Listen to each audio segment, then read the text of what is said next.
जय हिंद, जय श्री राम। आज की वीडियो आपको जगाने की एक छोटी सी कोशिश है। आजकल का जो माहौल बना हुआ है जिसमें बार बार धमकियां मिल रही है नुपुर शर्मा के सपोर्ट करने पर, क्या ये धमकी सिर्फ इसलिए मिल रही है कि नुपुर शर्मा के सपोर्ट करने पर ये गर्दन काटने की ये सब कुछ, क्या इसके पीछे कोई और रीज़न भी है? इस वीडियो में उन्हीं कुछ क्लिपों को जोड़ा गया है जिसमें उनके रीज़न भी दिखाई दे रहे हैं, उनके कारण भी दिखाई दे रहे हैं और ये समस्या कितनी बड़ी है इसके बारे में विचार भी प्रकट हो रहे हैं। तो आप भी अपने विचार बताइए, देखिए पहले और उसके बाद अपने विचार लिखिए। धन्यवाद। आपने मुझे बताया कि दावत देते हैं आपका, जैसे आप पहले ही बात कर चुके हैं, क्लियरली के लिए पूछ रहा हूँ कि आपका जो आखिरी मिशन होता है ना कि बस ये मेरा गोल है, वो क्या गोल है आपका? हमारा मिशन ये है कि पूरी दुनिया में हम चाहते हैं कि पाकिस्तान में भी इस्लामी निज़ाम हो, बांग्लादेश में भी इस्लामी निज़ाम हो, हिंदुस्तान में भी इस्लामी निज़ाम हो और पूरी दुनिया से ईसाइयत का ख़ात्मा हो, यहूदियत का ख़ात्मा हो, हिंदू का ख़ात्मा हो और सिखों का ख़ात्मा हो और इसके अलावा शियों का और रवाफिज़ का ख़ात्मा हो। तमाम इस्लाम दुश्मन ताकतों का, कादियानी का ख़ात्मा हो पूरी दुनिया में। सिर्फ़ और सिर्फ जैसे हुज़ूर सल्लल्लाहु अलैहि वसल्लम ने फरमाया था कि आखिरी वक्त में यह होगा कि पूरी दुनिया में हर कच्चे और पक्के घर से कलमे की आवाज़ आएगी। मुराद ये था कि पूरी दुनिया मुसलमान हो जाएगी। हम पूरी दुनिया को इस्लाम कबूल कराना चाहते हैं। आपने फरमाया था कि पूरी दुनिया इस्लाम कबूल करेगी, इज़्ज़त वाले इज़्ज़त से कबूल करेंगे और जो इज़्ज़त से नहीं कबूल करेगा वो ज़लील होकर कबूल करेगा। हमारा मौक़िफ़ यह है कि पूरी दुनिया को इस्लामी निज़ाम को कबूल करना पड़ेगा, चाहे वो अमेरिका हो, चाहे हिंदुस्तान हो, हिंदू हों, सिख हों, रवाफिज़ हों, उन्हें कबूल करना पड़ेगा। और अब वो वक्त आ रहा है इंशाअल्लाह, और बहुत जल्द वो वक्त आया खड़ा है कि पूरी दुनिया के अंदर कोई दुनिया के अंदर मज़हब नहीं रहेगा सिवाय इस्लाम के, और पूरी दुनिया पर अल्लाह की ज़मीन पर सिर्फ अल्लाह का कानून चलेगा और तमाम कवानीन ख़त्म हो जाएंगे इंशाअल्लाह। ये हमारी मंजिल निकालेंगे। विचारधारा को कोई तलवार से खत्म नहीं कर सकता। तो 1000 साल पराधीन रहने के बाद हिंदुत्व खत्म हो जाता? क्यों नहीं हुआ? बम, बंदूक, तलवार सब चला, हजारों लोगों को कत्लेआम किया गया। एक एक तैमुल्लाह, बख्तियार खिलजी से लेके नादिर शाह लेकर पूरा देश में खून का नदी बहा दिए। खत्म हो गए क्या? आज भी 100 करोड़ यहां है। तो विचारधारा को खत्म नहीं कर सकते आप खत्म हो जाएंगे। विचारधारा में सच्चाई है तो मैं जब मर जाऊं तो मेरी अलग पहचान लिख देना। मैं जब मर जाऊं तो मेरी अलग पहचान लिख देना। लहू से मेरी पेशानी पे हिंदुस्तान लिख देना। लाल जी की हत्या का वीडियो पूरे देश के हिंदुओं के लिए एक सीधी चुनौती है, पर हमें घबराना नहीं है। हमें बस हमारी बारी का इंतजार करना है और खूब पैसा कमाना है। किसी का भाई, बेटा, पति अचानक छीन लिया गया केवल एक व्हाट्सएप स्टेटस पर। किस पर भरोसा करे? कन्हैया लाल की मौत क्या हमें जगा पाएगी? सोचो हिंदुओं, जाग जाओ, अभी भी वक्त है, क्योंकि अगला नंबर आपका भी हो सकता है। ये किसी हिंदू टेलर की हत्या नहीं है, बल्कि हिंदुओं की हत्याओं का ट्रेलर है। फिर एक बार कहती हूँ, जाग जाओ। बहुत बहुत धन्यवाद। जय हिंद, वंदे मातरम, जय श्री राम। महज 16 साल की उम्र की ये लड़की साफ साफ ये कह रही है कि ये केवल एक टेलर की हत्या नहीं है, बल्कि हिंदुओं की हत्या का ये एक ट्रेलर है। लड़की साउथ मुंबई की रहने वाली है। धमकी मिलने के बाद वो डरी नहीं, उसने धमकी की जानकारी फेसबुक पर दी और लड़की ने लिखा, मुझे सोशल मीडिया पर धमकियां दी जा रही है, मेरा सिर काटने की धमकी मिल रही है, मुझे वीडियो डिलीट करने के लिए धमकाया जा रहा है। किसी भी धमकी से डरने वाली नहीं हूं, किसी धर्म को टारगेट नहीं करती हूं। जरा हौसला देखिए इस छोटी सी बच्ची का, इस 16 साल की लड़की का, जो पूरे हौसले के साथ अभी भी ये लिखती है कि मैं धमकियों से डरने वाली नहीं हूं।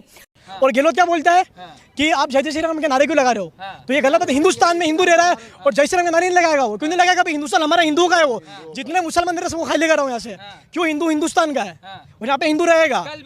मंदिर टूटे जा रहे हैं, मंदिर की मूर्ति टूटी जा रही है, हम कुछ नहीं कर रहे। पिक्चर बन रही थी, वो कौन कौन सी पिक्चर बन रही है? भगवान भोलेनाथ का मजा उड़ा चला वॉशरूम में, क्यों भाई? हम तो कुछ नहीं, हम तो रोड पे नहीं आ रहे हैं। क्यों नहीं आ रहे हैं? क्योंकि हिंदू चूते हैं, सब संगठित नहीं है वो, और ऐसी कोई बात करेगा उसके ऊपर हंसेंगे 10 लोग जन है साल। और सबको सबसे मेन चीज है, सब धंधा छोड़ो, धंधा बंद करो, पैसा कमाना सबको कमाना है, पर रोड पे उतरो जैसे ये उतरते हैं। पैसा कमाना मुमकिन नहीं है, पैसा कमाएंगे पर जब तक अगर हिंदुस्तान हिंदू का नहीं होगा, अगर अपना राज नहीं होगा तो पैसा सब गया, तेल लेना है। आने वाले टाइम में जनसंख्या वृद्धि रोको इनकी, जनसंख्या अफगानिस्तान हाथ हो जाएगा। संसद में उनके अंडर में हो जाएगी, इनकी एक ही मोटिव है, इनकी मेंटेलिटी है जनसंख्या वृद्धि करो, अपनी टीम बढ़ाओ। जब टीम बढ़ गई मैदान में उतरो, मारो सबको, काटा पीटी करो, और सब अपने अंडर में, संसद अपने अंडर में, सब कुछ अपने अंडर में, हिंदू सब कहते हैं अपना राज होगा, जो अपन चाहेंगे होगा, नौकरी वगैरह सबकी तेल। क्या अब भी ये आवाज़ें आपको जगा पाएंगी? अगर अब भी जागे नहीं, सोए रहे तो बहुत देर हो जाएगी। देखो उनकी तैयारी पूरी है, अब आपकी बारी है। आप क्या सोचते हो? हम नहीं कहते कि आप लड़ने जाओ, आप किसी की गर्दन काटो, हम तो कह रहे हैं कि अपने आप को पहचानो, अपने अड़ोस पड़ोस को पहचानो। आपको देखना है कि आपको देश में किसकी सरकार लानी है। सही लोगों को पहचानो, सही लोगों को आगे लाओ जो आपकी रक्षा कर सकें।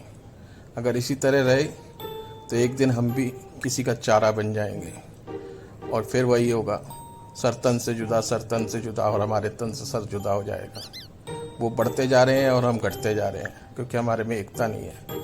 अब इन बच्चों ने भी देखो कितनी बहादुरी दिखाई है, लेकिन 100 करोड़ होने के बाद भी 20 करोड़ लोग हम पर ऐसे कर रहे हैं।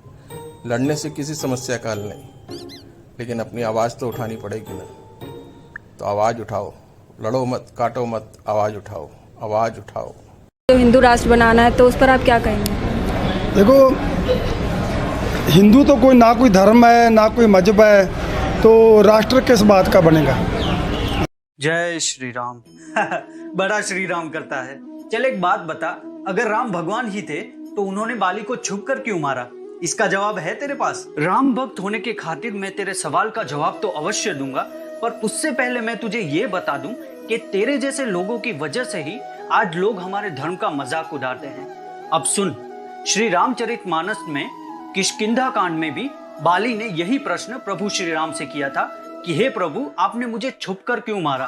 तभी श्री राम ने उत्तर में कहा कि तूने अपने भाई का राजपाट तो छीना ही, लेकिन उसकी पत्नी पर भी कुदृष्टि डाली। इसीलिए मैंने तुझे दूर से जैसे शिकारी शिकार का भेद करता है, वैसे ही तेरा संहार किया। और ये सुनकर बाली नतमस्तक हो गया और उसने प्रभु श्री राम से क्षमा भी मांगी। समझा?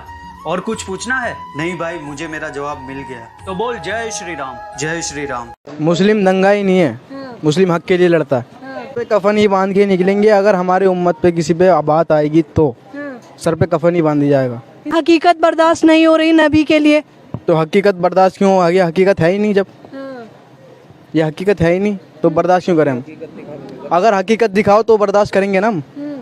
हकीकत है ही नहीं तो बर्दाश्त कैसे करें? हमने तो कभी सुना ही नहीं। कभी अगर हम सुनते तो बताते उनके बारे में। और हम कभी किसी धर्म को, इस्लाम कभी ये नहीं कहता कि किसी धर्म के बारे में गलत बोलो या कभी गलत सुनो। इस्लाम था पहले, जिंदाबाद, और इस्लाम है आज भी और हमेशा रहेगा। जो आज हो रहा है वही करेंगे। दंगे करेंगे। दंगे कौन कर रहा है? यहाँ कहीं दंगा हो रहा है? कहीं दंगा हो रहा है? बताइए आप। तो फिर क्या करेंगे? वही पूछ रहे हैं। जो आज हम हैं, जो कर रहे हैं वही करेंगे। अगर मरेंगे भी तो मरेंगे अपनी उम्मत के लिए, अपने नबी के लिए हमारी जान भी कुर्बान है। एक बार एक सज्जन हमसे डिबेट में कहने लगे, साहब हम तो काल्पनिक मानते हैं। तो हमने कहा कि मुस्लिम थे वो, तो मैंने कहा कि मैं इनकी बात से सहमत हूं। तो एंकर ने कहा कि आप क्या कह रहे हैं, आप इनकी बात से सहमत हो? मैंने कहा हाँ, मैं बताता हूं क्यों सहमत हूं। हमने कहा 4 भाई थे, राम, लक्ष्मण, भरत, शत्रुघ्न, और राजा दशरथ उनके पिता थे।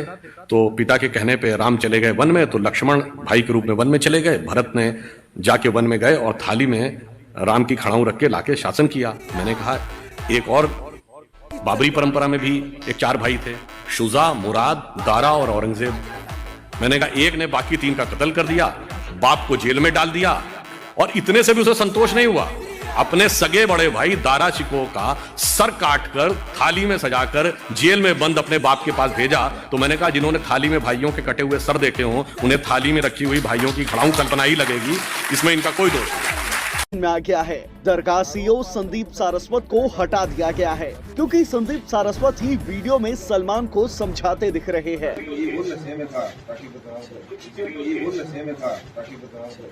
आपको बता दें कि अजमेर की सूफी संत ख्वाजा मोइनुद्दीन हसन चिश्ती की दरगाह के खादिम सलमान चिश्ती ने नुपुर शर्मा को लेकर विवादित बयान दिया था। इसका वीडियो वायरल हो गया था। इसमें सलमान चिश्ती ने नुपुर शर्मा की गर्दन लाने वाले को इनाम की घोषणा की थी। जो नुपुर शर्मा की गर्दन लाएगा, who will ever like give me that? मैं अपना उसे ये घर दे दूंगा, पूरा रोस्ते में निकल जाऊंगा। हालांकि वीडियो वायरल होने के बाद पुलिस ने सलमान चिश्ती को गिरफ्तार कर लिया। पुलिस गिरफ्त में खड़ा सलमान मुस्कुराते हुए भी देखा गया और अब पुलिस द्वारा ऐसे समझाने का वीडियो सामने आया है जिससे पुलिस पर कई नए सवाल खड़े हो रहे हैं। 15 दिन में इस देश से सांप्रदायिकता खत्म कर सकता हूं। 15 दिन में 15 डेज 2 वीक्स का टाइम चाहिए, 1 दिन एक्स्ट्रा लेके चल रहा हूं। इस देश से सिर्फ नियत से और लाठी से सांप्रदायिकता खत्म कर दूंगा। क्यों 5 लाख हिंदू शांतिपूर्ण तरीके से इंडिया गेट पर जमा नहीं हुआ, ये कहने के लिए कि रहमानी को गिरफ्तार करो। हम लोग मजहब के नाम पर तो यार बुरा ना मानना, पहले ही आधे पागल थे। हम लोग मजहब के नाम पर पहले ही आधे पागल थे, क्योंकि अफसोस की बात है कि 100 करोड़ हिंदू आज भी कहता है कि मोदी योगी हमें बचाएंगे। अरे यार हद होती है यार, ये कोई कहने की बात है यार? ये बात ही आपकी कमजोरी दिखाती है कि मोदी योगी हमें बचाएंगे। अरे क्यों बचाएंगे यार? उदयपुर से 1400 साल पहले से गर्दने कलम की जा रही हैं। सुन लो साहब, ये कोई एक्सेप्शन नहीं है कि ओ ये क्या हो गया। ये देश के लिए एक्सेप्शन हो सकता है जिसने मुस्लिम थियोलॉजी पढ़ी है, मुस्लिम लिटरेचर पढ़ा है। मेरे लिए ये एक्सेप्शन नहीं है। देखा कितने खतरनाक विचार है। इस धरती से सभी धर्मों को हटाकर सिर्फ एक ही धर्म की पूजा होनी चाहिए, एक ही पद्धति को लागू होना चाहिए, वो भी सिर्फ इस्लाम। और ये सब रीज़न उसका, कोई नुपुर शर्मा नहीं, कोई कुछ नहीं। अगर नुपुर शर्मा नहीं होती तो कोई और रीज़न होता, ये तो होना ही था। ये एक सोची समझी साजिश के तहत किया जा रहा है। आप भी ध्यान रखिए, अपने अड़ोस पड़ोस का ध्यान रखिए, अपने लोगों के बीच में पहचानिए उन लोगों को जो ऐसी सोच रखते हैं, कट्टरवादिता फैलाते हैं, कट्टरवादिता में लगे हुए हैं। बहुत हो गया भाई भाई भाई। अब आपको पहचानना होगा हमारे भाइयों में कौन गड़बड़ है, कौन सही है, कौन गलत है। हम नहीं कहते कि आप जाकर किसी की गर्दन काटिए, हम तो कहते हैं कि अपने को पहचानिए और गलत बात पे आवाज़ उठाइए। आवाज़ तो उठानी ही पड़ेगी। अगर आवाज़ आज नहीं उठाई तो कल का भविष्य बहुत बुरा होने वाला है। ध्यान रखिए। अगर वीडियो पसंद आए तो लाइक करें, शेयर करें, सब्सक्राइब करें और अपने विचार कमेंट बॉक्स में रखें। आप देखिए इसमें आपको क्या अच्छा लगा है, उसके बारे में ज़रूर बताइए। धन्यवाद।